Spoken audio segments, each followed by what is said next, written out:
দেখো আমি কাঁকরোলকে কেটে নিয়েছি দুখানা করে। কাঁকরোলের সরষা পোস্ত বানাবো। দেখো আমি ধুয়ে তুলে নিচ্ছি। কড়া বসিয়ে দিয়েছি, কাঁকরোলগুলোকে সিদ্ধ করে নেব। কড়াই জল দিয়ে দিলাম। দেখো কাঁকরোল দিয়ে দিচ্ছি।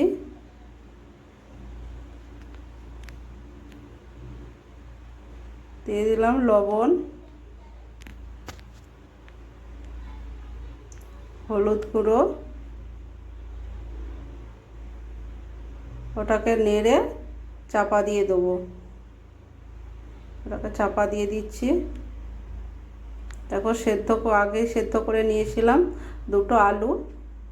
দেখো এটাকে মাখিয়ে নেবো খোলাটা ছাড়িয়ে। কড়া বসিয়ে দিলাম, দিয়ে দিচ্ছি কড়াই তেল।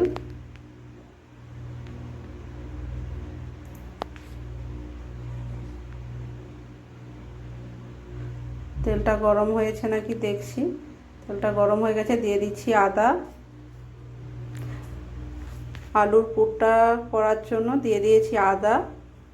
আদাটা ভালো করে ভেজে নেব। দেখো আদা ভাজা হয়ে গেছে। এবার দিয়ে দিচ্ছি জিরে গুঁড়ো, হলুদ গুঁড়ো, লঙ্কা গুঁড়ো, ধনে গুঁড়ো, লবণ। সব মশলাগুলোকে ভালো করে কষে নেব। মশলা আমার কষা হয়ে গেছে, দিয়ে দিচ্ছি সেদ্ধ করা আলুটা, আগেই মাখিয়ে রেখেছিলাম। ওটাকে ওর সাথে ভালো করে মশলার সাথে নেড়ে নেব।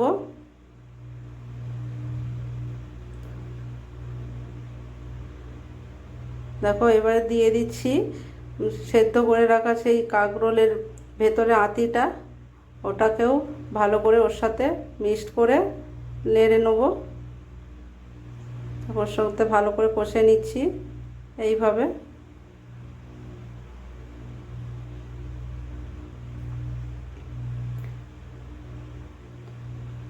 এইভাবে নেড়ে নিচ্ছি।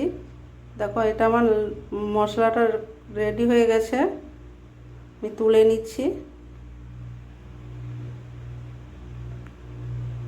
দেখো কাঁকরোলটা যে সেদ্ধ করেছিল তার ভিতরে পুরটা দিয়ে দিচ্ছি। এইভাবে টিপে টিপে পুরটা দিয়ে দিতে হবে। এভাবে আস্তে আস্তে পুরটা দিতে হবে, টিপে টিপে। এইভাবে আমি সবগুলোই পুর ভরে নেব।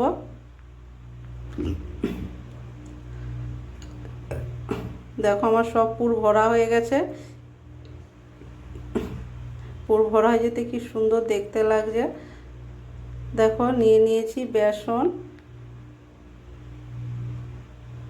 কর্নফ্লাওয়ার,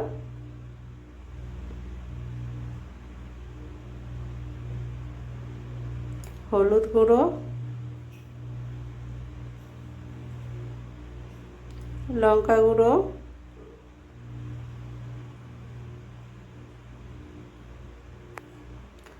লবণ।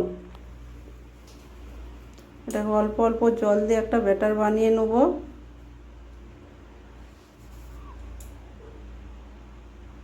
ভালো করে এটা যেন না গড়লা হয়ে থাকে।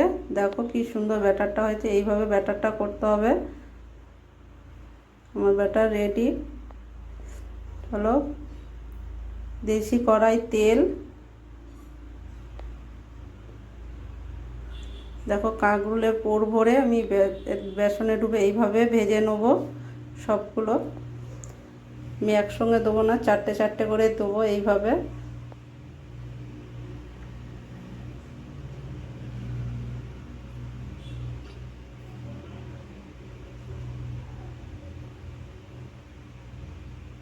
দেখো এই পিঠটা হয়ে গেছে। এবার ওই পিঠটাও ওইভাবে লাল করে ভেজে নেব। এনে উল্টে দিচ্ছি।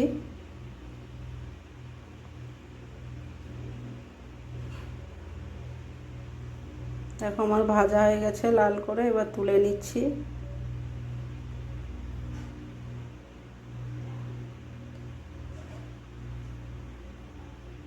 এইভাবে আমি সবগুলোকে ভেজে নেব। দেখো এইভাবে সবগুলো ভাজা হয়ে গেছে, আমি তুলে নিচ্ছি। দেখো তরকারির জন্য সাদা সরষা নিয়েছি, কালো সরষে,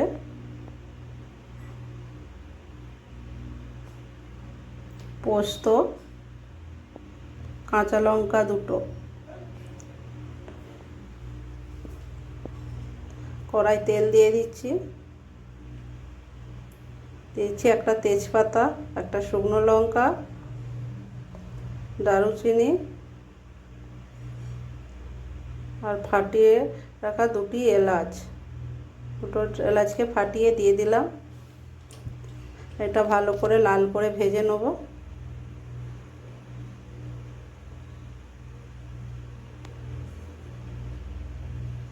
আমার লাল করে ভাজা হয়ে গেছে। এবার বেটে রাখা যে সরষা পোস্তটা বেটে রেখেছিলাম সেটা আমি দিয়ে দিচ্ছি।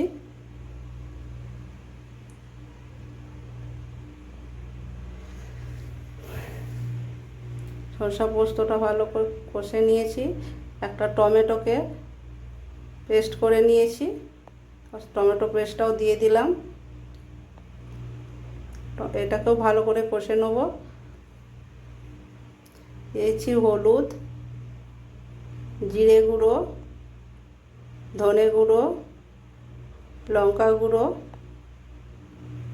লবণ। এটা ভালো করে সব মশলাটাকে কষে নেব। দেখো মশলাটা ভাজা ভাজা হয়ে এসছে।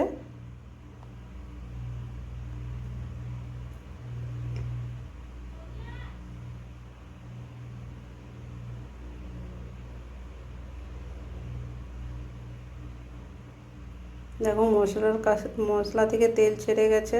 দিয়ে দিলাম সামান্য জল, আর একটু নেড়ে নিয়ে দিয়ে দিচ্ছি পরিমাণ মতো জল। দেখো ফুটে উঠেছে।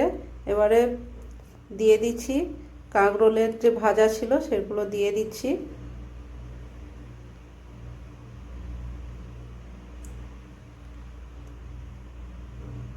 দিচ্ছি সামান্য চিনি, ঘি, যাতে ঘিটা চিনিটা গলে ঘাঁটা হয়ে যায় সেই জন্য ওটা দিয়ে দিলাম। একটু নেড়ে নিচ্ছি, দিয়ে একটু নেড়ে নিলাম। দেখো রেডি হয়ে গেছে আমাদের কাঁকরোলের সরষা পোস্ত।